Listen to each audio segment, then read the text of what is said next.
Deja vu, satu kata yang menggambarkan Manchester United beserta fansnya. Selalu harapan baru di awal musim, tapi kisah lama terjadi lagi. Mampukah Ten Hag mengubah keadaan di sisa musim ini? Saksikan di SSB Podcast. Let's take this thing higher. Woo! Let's take this thing. Non-stop, it's time to go higher. Selamat pagi, selamat siang, dan selamat malam. Podcast setia SSB maksudnya. Selamat datang di podcast SSB. Tadi Christian di opening udah bilang deja vu nih antara pendukung MU dan Manchester United itu sendiri. Maksudnya itu gimana tuh? Selalu di awal musim penuh harapan baru dengan transfer yang ada, transfer yang baru. Selalu di awal opening match selalu ada aja. Kan kayak yang gue bilang pas awal-awal kita tag kan. Persebaya di awal musim memang menggebu-gebu. Karena apalagi kan sekarang kalau Gebu-gebu gue lihat ada ini kan, manajemen baru kan. Nah, itu yang kayak itu harapan barunya Nah, itu. ada muncul di Iya, fans kan. MU. Ini pada nggak murung nih kita nih. gue sih enggak ya. Sudah terbiasa ya. Sudah terbiasa. Tapi kalau gue jujur gue murung sih karena gue udah selama post eranya Ferguson gue selalu awal 2 musim pertama deh gue kayak masih berharap gitu. Tapi setelah itu turun gue lebih legowo. Nah kemarin pas ada perubahan manajemen MU itu Ineos masuk, Ya, dengan dari yang gue tadinya legowo gue mulai optimis. karena Kayak, sudah diberi apa yang Ten Hag mau ya. betul gitu, tapi ketika rentetan 3-4 pertandingan terakhir ini jelek lagi, gue down lagi gitu. Jadi gue sekarang lagi adaptasi, gue mau legowo lagi nih kayak beberapa musim sebelumnya gitu. Karena jujur semenjak Inggris masuk, gue punya ekspektasi lebih lah dari musim-musim sebelumnya gitu. Yang dimana musim-musim sebelumnya kalau kalah, Ya udah wajar banget. Enggak, Ya. kalau gue sekarang lebih siapa sih yang mau disalahkan ya? Nah, itu baru yang pengen gue tanyakan. Iya kan? Udah di saat Ten Hag udah di backup sama Ineos, sekarang penampilan kurang lebih masih sama dengan penampilan musim lalu ya. Kira-kira Enggak, apa siapa yang karena disalahin? apa? Pemain atau Ten Hag nih? apa karena gue nggak tahu sih. Kalau gue lihat patternnya adalah lu lihat Ronaldo cetak gol di mana sih selalu menjadi andalan ya, walaupun kita nggak bisa lihat Arab Saudi sebagai Iya. kayak bagus ya, cuman masih Produktif. produktif lah. Sancho 2 kali pinjemin, 2 kali bagus di Chelsea. Ya sekarang lagi di Dortmund bagus banget, nggak bagus banget maksudnya. Ya inilah meningkat lah. Tapi Di koreksi sedikit Sancho ya. Menurut gua walaupun Sancho Kasih terlihat 2 assist. walaupun Sancho starter mulu dan ngasih assist, tapi Overall harus lihat permainannya. overall permainan menurut gua masih B aja. di bawah standar. Kasih lihat kompilasi ya. Gua lihat kombinasi. Maksud gua gini, lagi. dia itu passingnya juga bukan passing yang kayak menusuk atau tajamnya, passingnya itu standar, Passing. cuman memang clinical ketika Pemain pemain Chelsea-nya. finishingnya itu bagus gitu. Ya, jadi maksudnya bagus cuman belum sampai performa yang paling tingginya gitu si Sancho. Lanjut. Nah, jadi ya kalau gue sih ngelihatnya bahwa Ten Hag ini juga ikut andil nih. Apakah metodenya terlalu keras atau mungkin kendala di apa yang ingin cara bermain dia sama apa di otak pemainnya ini juga beda gitu loh. Mungkin gue rasa Ten Hag itu gue salah satu orang yang masih percaya Ten Hag. Karena menurut gue proses itu panjang. Cuman kalau gue lihat dari sekarang sepertinya harus ada yang diubah dari gaya main Ten Hag sih kalau gue ya. Apalagi kan kalau lihat miss changes-nya MU kan banyak kan 17 changes nggak Rated change. rated change-nya kan MU itu paling tinggi kan. Creative change. Nah, Iya. Oke. jadi kalau menurut gue gaya permainan Ten Hag tuh harus diubah sih. Kalau lu gimana? Lu kan salah satu orang yang dulu percaya Ten Hag, sekarang udah mulai main di grup kan lu Ada agak goyang nih ya. Benar, gue Apa? sejujurnya gue goyangnya tuh kayak lebih ke mempertanyakan kayak kapabilitas Ten Hag untuk megang full penuh di ruang ganti tuh segimana kuat sih gitu. Maksud gue tadi lu, Influence-nya ya. iya tadi lu sempat bilang kayak Ten Hag udah cukup bagus lah gitu kan. Cuman gue lagi mempertanyakan kayak apakah Ten Hag terlalu lemah, nggak begitu keras kadang-kadang atau gimana gitu. Soalnya yang gue perhatiin, gue emang nggak serutin zaman Ferguson nonton yang setiap minggunya weekdays. Gue juga nonton yang malam-malam. Gue emang lebih sering nonton highlight kecuali jam-jam yang prime lah. Cuman ketika gue nonton jam prime, gue ngerasa kayaknya apa yang dimauin Ten Hag itu pemain tuh pada nggak ngerti gitu.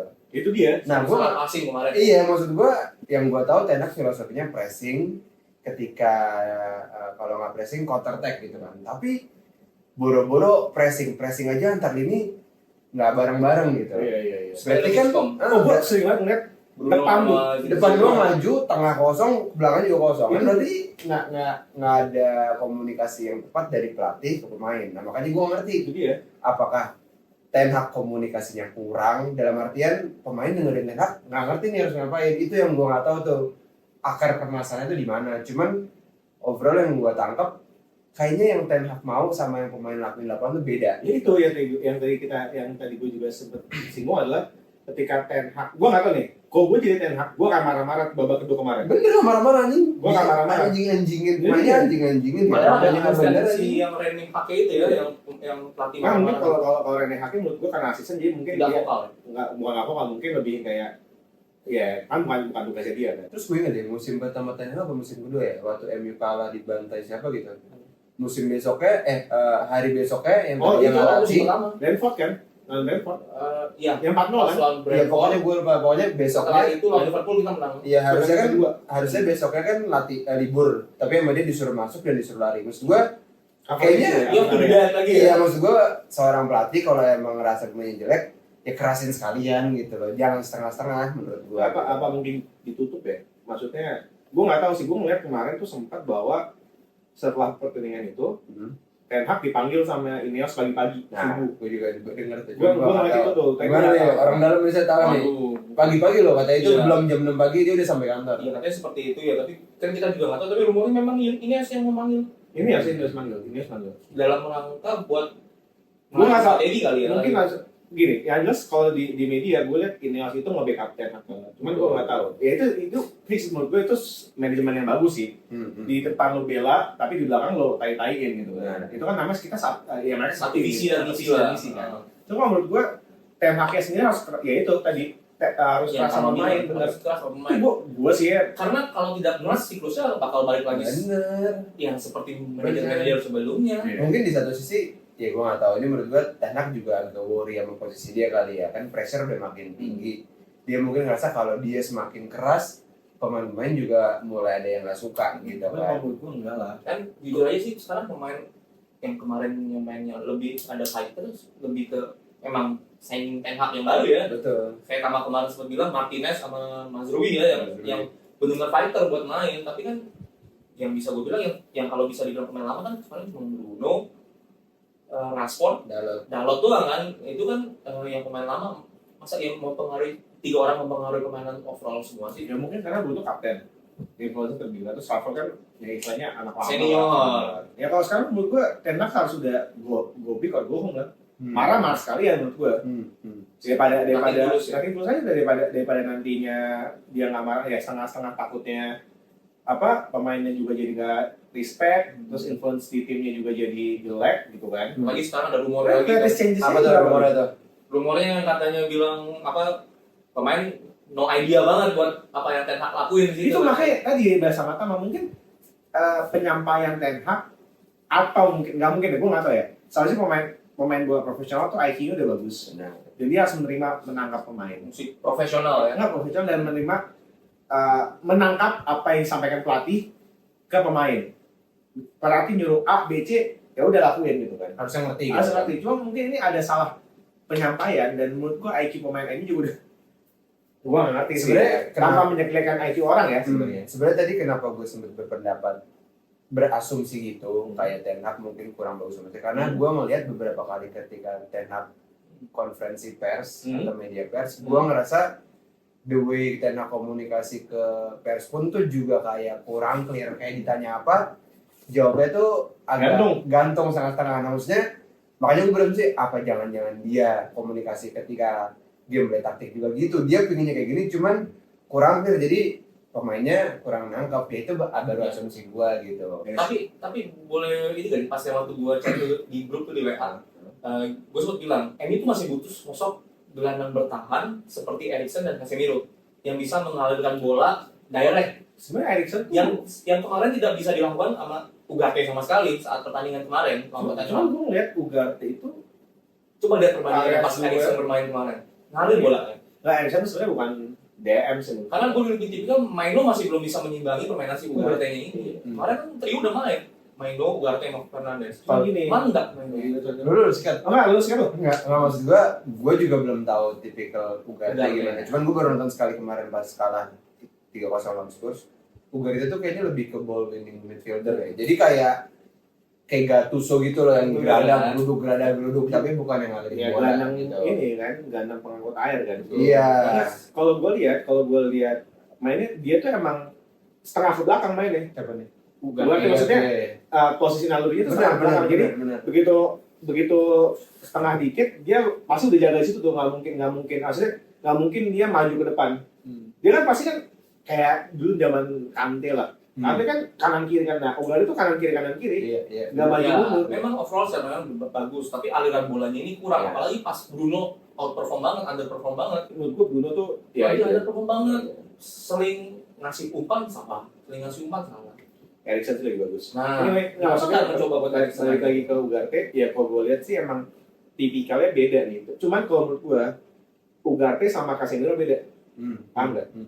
Karena kalau lihat Casemiro main di sebenarnya gini, Madrid sama MU ini udah beda peranannya. Dan di Madrid ketulang ada Modric sama Kroos, iya kan. Jadi dia Dia tuh udah santai di belakang. nyari dan ngalahin bolanya enak.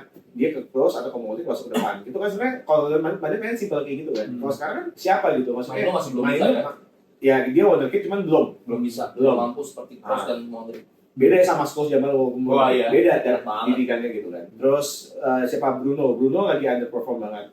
Pun kalau misalnya dia bisa, dia lebih free roll kan. Sedangkan Modric itu nggak free roll kalau lihat kan. Iya. Akan Stay di tiga.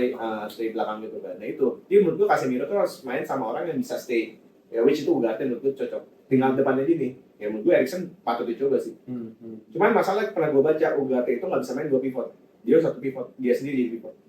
Yang gua baca ya. Kelihatan sih. Karena kemarin setelah masuknya Eriksen dan Casemiro, permainan kita lebih hidup di dalam menit 60-an ya. Lebih Iya, hidup iya. ya, Kalau nyerang ini terus. cuma 10 menit gitu ya. Bener. Tapi sebenarnya ngomongin Eriksen dan Ugarte, lagi-lagi menurut pendapat gue, keputusan Ten Hag yang masih gue pertanyakan, dia masih terlalu sering mengubah-ubah line up Formasi. gitu. Jadi tidak konsisten ya. Iya, maksud gue gini, Kamu tuh baru rotasi kali.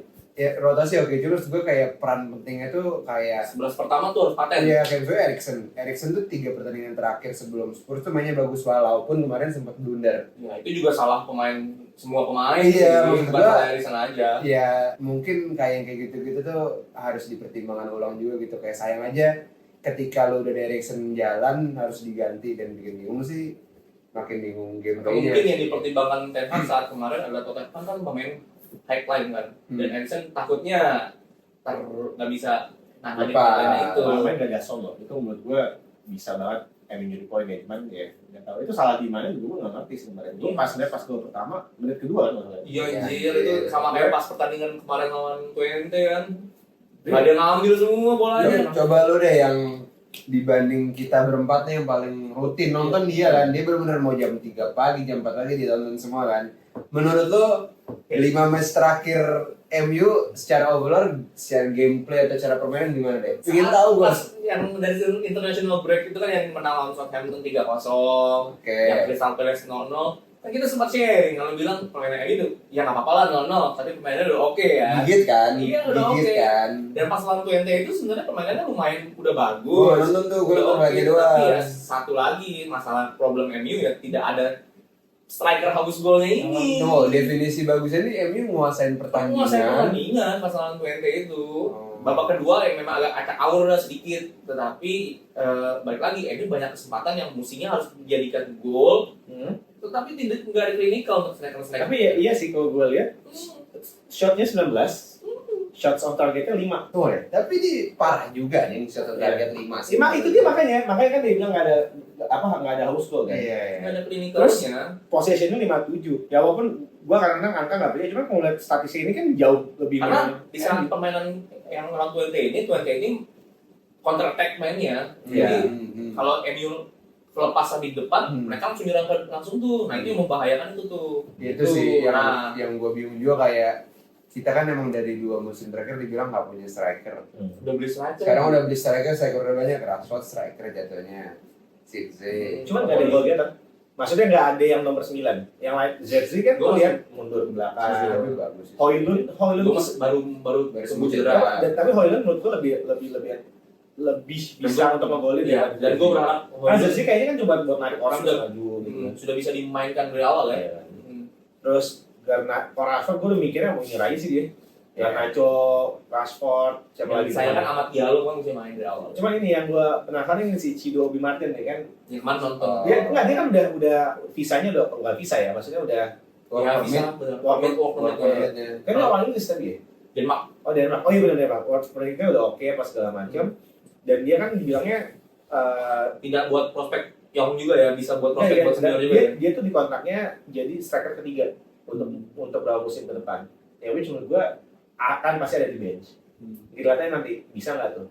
Karena ya menurut gue kayak Cido kemarin main lah di Europa League, atau FA, Carabao. Carabao. Kalau Carabao sih sebenarnya tim kedua cukup. Knowing MU menang 7-0 dari Barcelona kan. Cuman gue nggak senang waktu itu. Nah, menonton 7-0 waktu gue nggak nonton juga. Gue nonton Ela tuh. Permainan bombardir sih. Kalau gue sebenarnya nggak Tapi kita masih tim satu kan. Mereka timnya kita pakai tim utama, cuma beberapa pemain doang. Enggak, cuma gini, gue tidak bangga MU menang 7-0. Bener. Karena lawan gue Barnes cuma satu, terus kedua ya ini seharusnya emang lu menang banyak lawan tim kayak gini. Coba gitu. kita lihat statistiknya nih ya. Iya. 29 lawan Valencia. Lo kan posisinya 66. Iya. Sama mereka 13 tapi cuma 7 yang masuk. Makanya pas udah Setengahnya loh ini. udah dalam posisi 4-0 atau 5-0 gitu, si Erik Ten Hag mainin siapa aja, Bruno, terus mainin yang pemain utamanya ketiga tuh yang nggak dimainin di awal. Tapi secara gameplay Nguasain nguasain banget. jauh. Pas akurasinya 88%. Aku udah sedikit optimis saat itu, kenapa? Karena kan tahun lalu kan MU lawan tim-tim kecil aja masih susah payah kan mainnya kan. Itu namanya progress. Ya, progress. ya gue nggak berharap banyak sih. Dan gue nggak next features gue juga nggak berharap banyak sih. Next feature pasti menang. Kalau Tenak lagi diambang ini menang biasanya. Nggak boleh dong. Enggak masalahnya gitu ya. Masalah gini, lo foto Jumat malam, Seminggunya main kan? minggunya main 2 hari doang. Iya. Main Tahu aja susah. Kalau di mereka 3 hari. Asal Villa lagi. Iya. Tapi sebenarnya main juga Lagi switch. bagus. Ini Bagus. Makanya di duranya itu. Oke, balik lagi ke MU nih. Kalau misal sampai ganti pelatih pun yang tersedia di market nggak ada gitu. Ada Allegri. Ya, itu rumor Allegri. Allegri. Siapa lagi? Zidane. Tapi Zidane menurut gue nggak mau. Tapi gue kalau Zidane lebih bagus. Oh iya, ini Thomas Tuchel. Wow, bagus. Oh sama Nagelsmann jadi nggak sih? Jadi dia. Nah, soalnya pemain juga, tapi kan Jerman dia kan. Jadi pemain Jerman, gue katanya kontraknya mau ditembus ya. Katanya sih gitu. Oh maksudnya mau ngambil kayak Kayak dulu siapa ya ditembus ya? Kayak Ronald Koeman zaman dulu. kalau emang Amit harus disudahi itu si Ten Hag, gue sih lebih berharap. Thomas Tuchel. Kalau dari pilihan yang tadi, gue milihnya Thomas Tuchel. Tapi kalau di luar pilihan tadi, gue lebih milih yang emang udah ngerti MU. Tapi bukan Ole. Maksudnya kan sekarang ya Van Nistelrooy aja suruh. Oh iya. Sementara. Toh juga dia. Interim. Iya, Itu interim. kan dia juga di Belanda bagus kan mainnya PSV. Apa ya? PSV nggak salah ya? Eindhoven apa? Mungkin salah satu yang bisa dipertimbangkan. Enggak, soalnya juara loh. Iya. Juara piala kan. Yang dipertimbangkan Mikena sama Michael Carrick gitu ya. Weekend, tapi Belum lah, Mes. sulit lah kayaknya. Mikena sudah. lagi project Ipswich gitu kan. Carrick juga menurut gua susah lah. Tapi Carrick bagus loh. Bagus. Maksudnya di Middlesbrough. Middlesbrough Ya, berkembang. cuma itu balik lagi. Si Rooney juga baru mulai win streak terus. Iya. Tapi maksudnya itu ketika masuk ke MU jadi jelek semua. Gue nggak tahu kenapa, apa tuntutan media ya. Gue nggak ngerti lah. Tapi kalau tuntutan media udah pasti sih. Mau gimana pun emang kalau paling enak dihajar media itu MU. memang bener ya, nggak MU nggak makan tuh benar. Kita ini MU bahas nggak MU makan. kan. Iya. Walaupun kita MU bahas MU. Heeh. Terus kalau gue lihat sekarang gini, kalau gue sih untuk milih pelatih, gue Nagelsmann sih. Dari opsi yang ada tadi ya. Kalau Atau opsi nggak, ada. sebenarnya gue pengen Zidane sih, cuman ya agak susah ya. Terus gue nggak punya. Kalau lu lihat di ini nggak gitu loh. Problemnya Erik Ten Hag adalah selalu ribut sama main kan. Iya. Karena Nagelsmann itu nggak ribut sama Neuer di Barca, sama Neuer di Barca, tiba-tiba masukin timnas Jerman lagi kan. Dan itu kelihatan profesional aja mereka, walaupun mereka masih nggak ngomong masih pasti ada lah rasa-rasa ganteng pasti ada lah. Jadi dia kayak menurut gue bisa menguasain pemain sih. Kalau pemain yang nggak ada yang benci sama dia gitu. Oh, kemarin ada rumor juga katanya Ineos salah satu inceran jangka panjangnya buat mengganti Ten Hag itu salah satunya Xabi Alonso sih katanya. Sama pelatih Portugal Sporting atau Benfica, gue lupa ya, Ruben Amorim. Atau Sporting Lisbon ya, gue lupa. Nah, kalau Alonso gue setuju, cuman masalahnya kan Liverpoolnya, Betul. Liverpool liar banget ya. bakal dia mau. Tapi ngomongin sebelum jauh berarti gue penasaran nih. Kalian kan masih sangat pro ke Ten Hag. Menurut kalian tuh buat Ten Hag ke depan tuh gimana sih? Maksudnya apa yang menjadi dasar kalian kayak ini emang masih layak dipertahankan terus gitu? Ya karena kalau gue walaupun dia fluktuatif ya, naik turun gitu kan. Tapi kalau gue berarti gue ngeliat Ten Hag tuh progresnya ada. Oke. Progresnya nggak selalu bagus. Betul. Ya kan, progres itu kan Masih ada hari apes ya? Hari apes segala macam. Ya mungkin hari apesnya nggak 2 hari berturut-turut, tapi 3 hari berturut-turut enggak. Tapi sih. kita 5 match berturut-turut. Iya, itu 5 match berturut-turut cuma menang sekali kan. Hmm. Ya kan. Jadi kalau menurut gue itu progresnya bagus dan dia kayaknya bisa untuk jangka panjang pemain muda sih. Kalau gue lihat ya pemain muda itu di bawah dia ada 2 at least kan, Garnacho sama Mainu. Belum lagi nanti si siapa Begini, Collier juga udah suka dimain-mainin. Begini siapa? Amas. Amas udah. Amas. Walaupun gue nggak ngerti kenapa Masih dipakai ya, Dalot terus. Dalot Apakah- selalu occupation. Iya, langsung ya itu yang mereka untuk dibahas Dalot gitu kan. Nah itu lah. Kalau gue sih melihat itu ya masih ada jangka panjangnya masih bisa ya. Iya. Apalagi dengan lihat MU signing ini di bawah 25 tahun semua itu akan menjadi bagus banget. Betul. Kalau dari gue setuju banget sih sama yang Bagas bilang. Apalagi si Ten Hag ini sebenarnya ada ciri khas tim gameplay mainnya. Ya, ada. Dan sekarang itu gimana cara dia harus mengembalikan keadaan itu lagi agar pemain-pemain itu bisa masuk ke dalam gameplay dia ini. Karena pasti Ten Hag juga udah punya filosofi dong. Dia kan udah jadi pelatih di Ajax, bawa Ajax juara, ke final Liga Champions kan. Enggak ya, final Liga Champions enggak ya, semifinal ya kalau nggak salah. Emang final? Final itu bukan Ten Hag itu. Semifinal. Semifinal. Semifinal. Semifinal. Semifinal lawan Tottenham. Final kan cuma sampai MU doang. Europa League bukan Ten Hag. Enak itu. Bukan. Yakin. Terus setelah jadi asisten Pep Guardiola, pasti dia punya filosofi yang pengen dia jalanin di MU ini. Nah, sekarang pertanyaan besarnya, gimana nih dia harus buat menerapkan tuh filosofi itu di pemain-pemain MU kan? Dan sekarang pemain MU kan yang selalu kita bilang kan, kalau buat filosofi Ten Hag pressing, pada malas pressing kan. Nah, gimana nih harus kembalikan keadaannya itu si Ten Hag itu? Makanya itu gue masih setuju si Ten Hag buat menjadi pelatih MU ini. Gue berharap Ten Hag tuh bisa mengembalikan keadaan ini, bisa buat pemain MU tuh jadi lebih lebih nurut lah ke Ten Hag gitu sih. Berarti kalau gua tangkap ini punya 2 persepsi yang berbeda nih. Kalau ini masih sangat pro dengan Harabun, kalau lo tuh sebenarnya mirip sama gua, lebih ke mempertanyakan Ten Hag gitu kan. Dan Iya, itu iya. masih 60% 70% pro. Iya. Jadi maksudnya memang di fans ini sekarang kebagi 2 belah pihak. Kayak ada yang kayak Bagas nih yang benar-benar masih pro apapun kondisinya ya kayak udah percaya pro saja gitu. Atau ini setelah gue dengerin, ini sebenarnya mirip kayak gue mempertanyakan kapabilitas Ten Hag gitu. Wis detailnya tadi kayak ditanya. Karena menurut Iya, gue itu gitu. lebih lagi satu. Sekarang pelatih yang tersedia di market pun nggak ada yang bagus yang benar punya nama besar. Tuchel aja menurut gue enggak lah. Tuchel masih jauh dari nama besar lah. Walaupun dia udah menangin Chelsea, tapi enggak lah. Mungkin aja dia nggak bisa gimana kan gitu kan. Sebenarnya kenapa tadi gue nanya, gue lebih ke penasaran. Gue melanjutin segmennya si Bung Christian ini.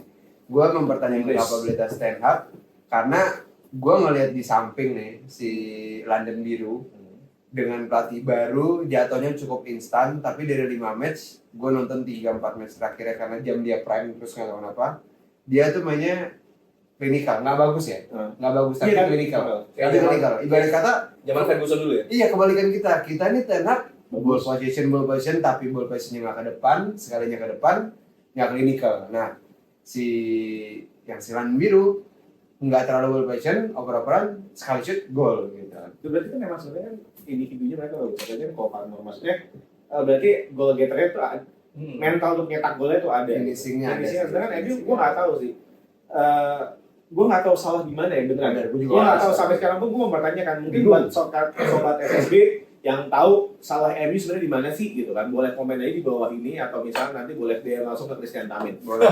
Chris Tamin. Iya, Christian tahunnya. Ya, nanti di bawah ada. Nah, gitu kalau gue sih ngeliatnya gitu ya. Kenapa gue percaya? Ini udah fondasi udah ada nih. Mau siapa lagi sih pelatih yang mau di? Iya. Misal kalau contohnya Chelsea kayak gitu kan. Kalau udah Chelsea kan cuman tergantung sama beberapa pemain doang. Which menurut gue itu signingnya bagus. Nah sekarang MU itu belum ada yang greget signingnya menurut gue. Jadi Martinez ya. Casemiro awal Greget sih awal-awal ya. Casemiro 2 pertandingan awal ya. Ya, ada pas. pertandingan awal. Cuma sekarang pertama lah, gini, musim tapi pertama gini, bagus. sekarang gue ngeliat MU dulu ya, maksudnya awal-awal Ten Hag masuk, awal-awal apa ya dulu zaman dulu, gue ngeliat kayak waktu itu kan sering tuh lawan Chelsea, ingat kalau yang gue kasih itu gue seneng. Sundulan. Sundulan, Ya, gue seneng 90 ya. Gak sama menang, tapi sekarang seri berasa kalah terus gue gak tau kenapa. Karena mainnya nggak bagus.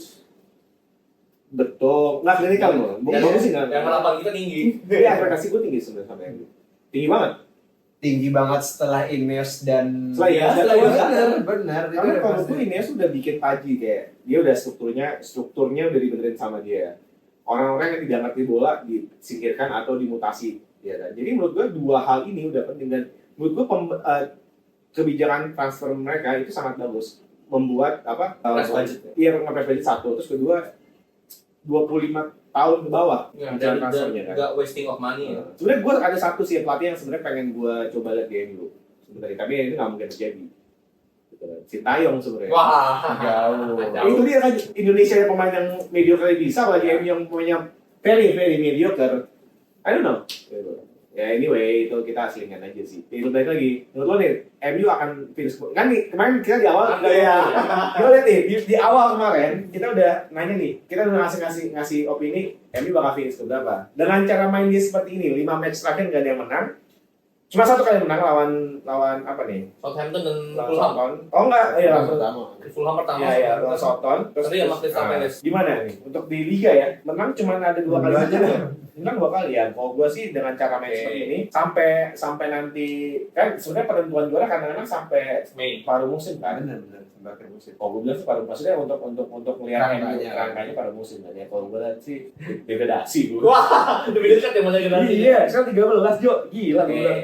Kalau dari gua sendiri, Tapi gue realistis gue main 8 ke 9 lah. gue dari sendiri karena ini masih awal musim ya, masih bisa berbenah banyak lah ya buat pemain-pemain emas pelatih.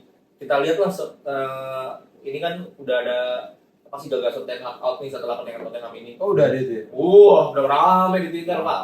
Nah kita kan masih mesti lihat pertandingan besok lawan Porto dan Aston Villa tuh gimana perkembangannya. Tapi gue baru bisa menilai saat nanti setelah pertandingan Tottenham ini nih bakal berubah atau tidak nih permainan MU nih. Kalau masih stagnan seperti ini, gue prediksi MU ya stay di 10 besar, 10 lah, 10 9. Berarti musim finish 10 gitu. 9 10 kayak musim lalu. Conference League lah.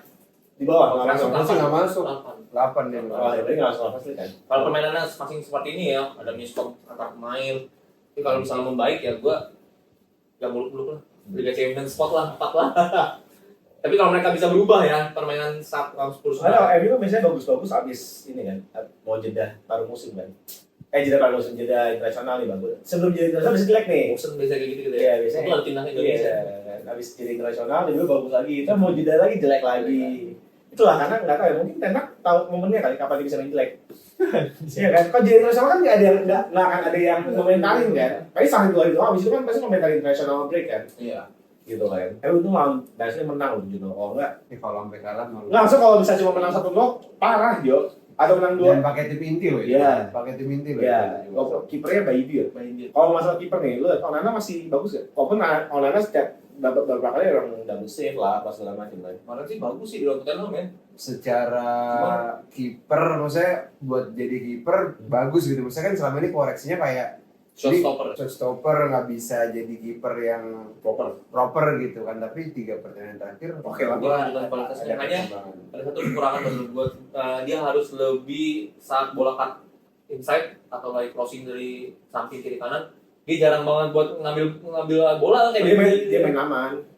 nggak mau jatuh kan. sama jatuh. Nggak, jadi Itu salah misalnya satu umpan silang nih kekurangannya. kayak kemarin gol yang pertama, dia even nggak Cuma gerak, gini cuma doang. gini doang Heeh. gitu. Maksudnya kan gol harusnya kayak gini gitu loh. Oh iya. Harus bisa berani buat cut Kan cut bolnya itu. Mager kali ya, gue baginya mager kali sih. Padahal dia secara fisik Refleks bagus juga. Secara fisik juga seharusnya mau loh untuk jadi jatuhan. Anyway, kalau Europa League menurut lu gimana? MU Europa League. Yang baik lagi saat kalau dia mainnya bagus besok lawan Porto, ya kalau Europa League tuh bisa juara apa? Kalau misalnya, tapi kalau gua Europa League Coba lihat dari table Europa League. Kita unggulan pertama, cuy. enggak, tapi Europa League. Europa League tuh enggak ini apa? Table Europa League coba. Kita unggulan pertama. Tapi enggak kita ngomong pertama tuh. Bukan, ternyata tim-tim ini. Paling Tottenham doang yang mungkin bisa bantu. Ajax. Maksudnya secara kualitas. Oh, secara kondisi kualitas. kita unggulan pertama. Itu kan kualitas MU zaman dulu, sekarang mediocre anjing. Tapi kemarin dari media luar bilang ini itu salah satu unggulan juara. Sebenarnya bisa sih, kalau gue lihat ya. Benar. Paling yang susah Ini- lawan siapa sih? Tottenham. Ya kalau ketemu di sistem gugur Tottenham ya. Iya, tapi Inggris nggak bisa kan satu ini. Karena udah bisa katanya. Nggak bisa ya. Makanya sih gue nggak tahu juga, tapi kita lihat kan aturan barunya ribet. Iya. Bikin yang Sociedad paling yang gue mungkin nggak tahu nonton liga lain, cuman Sociedad menurut gue bagus karena pemainnya berapa sebagian besar nggak sih, nggak nyampe 50%, cuma kayak 20% 30% pemain Spanyol itu Sociedad semua kan. Inilah jagoannya ketemu nanti iya, Mourinho kan? jagoannya turnamen ini. Fred Amrabat. Oh iya, ada Fenerbahce juga. Ya. Tapi kalau gue sih nggak muluk-muluk lah, mudah-mudahan nggak masuk. Nggak masuk perempat final kalau menurut gue bisa sih. Justru gue ekspektasi gue nggak ini. Ekspektasi gue menurut perempat final. Gak apa-apa sih ranking 8 Liga Inggris tapi juara Europa League kan tetap dapat Champions League kan. mungkin nanti Ten Hag bisa mikir ke situ. Tapi menurut gue Ten Hag adalah pelatih yang punya otak. Balik lagi ya. Gak banyak pelatih tersedia di market yang punya otak kayak Ten Hag, Klopp, Pep Guardiola. Bahkan sebenarnya Arne Slot aja tuh menurut gue oke aja main di Liverpool ya. Karena pemainnya nggak diganti kan, dia udah Klopp. Udah nyatu. Lo Brighton aja lama-lama turun kan? Iya sih. Tapi, nah balik lagi, gue tadi mau ngomongin Brighton juga. Gue tuh sering nonton Brighton setiap minggunya. Karena prime Iya, maksudnya karena prime jamnya kan. Dan gue bandingin sama MU, dari gameplay Brighton tuh jauh lebih stabil dibanding MU gitu. Maksudnya walaupun Brighton kalah, tapi Brighton tuh mainnya bagus gitu. Iya. Kebalikan dari MU yang udah kalah seri tapi nggak gigit ngambil permainan Ya gitu. karena memang kalau di Brighton kan ada sistemnya ya. Iya, sistemnya udah jalan gitu kan. Jadi dia punya technical director yang pokoknya dia ngatur lo pelatih, tugas lo ngelatih ya pakai gameplay. sama deh. Juga ada James Wilcox juga. Iya, gitu. maksud gua- Masalahnya gini, Ten Hag itu kan sekarang role-nya berubah. Omar Berada juga dari situ. Nggak, gue nggak tahu deh, kontrak baru ini kan berubah role-nya. Nggak tahu gue tuh. Coba lihat correct me if I'm wrong, buat sobat SSB juga ya. Kalau nggak salah Ten Hag itu di kontraknya itu berubah juga. Tadinya dia menguasai seluruh, ini cuma kayak gameplay apa segala macam, balik lagi harus didiskusikan kepada technical director. Iya, sama kan Brighton juga. Tapi kan Brighton itu kalau nggak salah bukan manajer ya, head coach ya, sama kayak Arsenal ya. Oh, nggak tahu gue. Kan title manajer sama head coach beda ya. Soalnya cuma latih doang. Masalah kebijakan transfer itu udah bagian BOD. Iya, maksud gue tadi sebenarnya yang lebih gue pengen highlight berarti kan yang dimauin sama pelatihnya Brighton itu sudah tersampaikan dan pemain tuh ngerti di lapangan harus ngapain. Nah ini yang balik lagi masih gue bertanyakan kenapa yang Ten Hag mau sama pemain yang dijalanin gitu. Jadi kayak ada something wrong Communication lah. Iya, something wrong di ruang pemain gitu, di ruang ganti pemain gitu. Itu yang tahu hanya misteri ini hanya pemain MU dan Ten Hag sendiri. Gue pengen tahu aja sih, kemarin tuh marah nggak sih dia tuh? Nah itu Nggak bisa marah nggak sih itu orang kesel. Kalau gue lihat itu bisa marah ya. Boleh loh. Tapi di musim pertama dia marah loh, marahin pemain suruh lari segitu banyak itu marah sih menurut gue. Iya, marah. Gue nggak tahu sekarang. Apalagi kan ada maksud gue ya itu tadi kan si Chris bilang ada Rene Hake, ada Ruud van Nistelrooy. Malu sih kalau menurut gue pemain nggak bisa. Apalagi Ruud van Nistelrooy, legendnya MU. Kacau lah. Tapi mukanya Van Nistelrooy juga sedih ya kalau lu perhatiin. Sedih. Sedih anjir, dia tuh kayak kalau yang gue tahu dia tuh kayak pengen lawan satu, cuman dia tuh masih under Ten Hag jadi kayak nggak bisa ngapain juga gitu, sedih tau makanya. Ya menurut gue sih seharusnya modelnya karena mereka sama-sama Belanda, jadi komunikasi harusnya enak ya. Iya. Jauh lah menir Ten Hag, tolong lah. Ya ini temen gue udah frustasi lah tuh. Kita bertiga Gue frustasi. sih nggak frustasi ya, gue sama Tama sih nggak Gue jujur frustasi sih. Oh frustasi ya. Belum, Pak. Gue sekarang udah kayak udahlah. Tolong lah Karena menir. lu belum pernah di fase kayak gini. Gue dulu udah pernah di fase kayak gini, udah pernah kayak ya udah kalah menang seri biasa aja gitu. Gue sampai kapanpun masih di fase itu sih sekarang. Bisa tolong tanyakan istri saya tuh frustasinya saat nonton bola. Wah kacau cuy MU cuy. Ya udahlah, udahin lah ya. Kalau ngomongin MU itu emang nggak pernah habis, Nggak apalagi habis. ngeliat performance-nya kayak badut ya. Kecuali kalau MU mainnya udah kayak City tuh. Nah, Kita ingin lah 10 menit udah pasti menang udah. ya, next mungkin next episode ya mudah-mudahan aja kita ngebahas MU tapi yang bagus-bagus. Ya. Seharusnya ada perubahan lah. Ya seperti yang Putih gue bilang progres itu harus ada.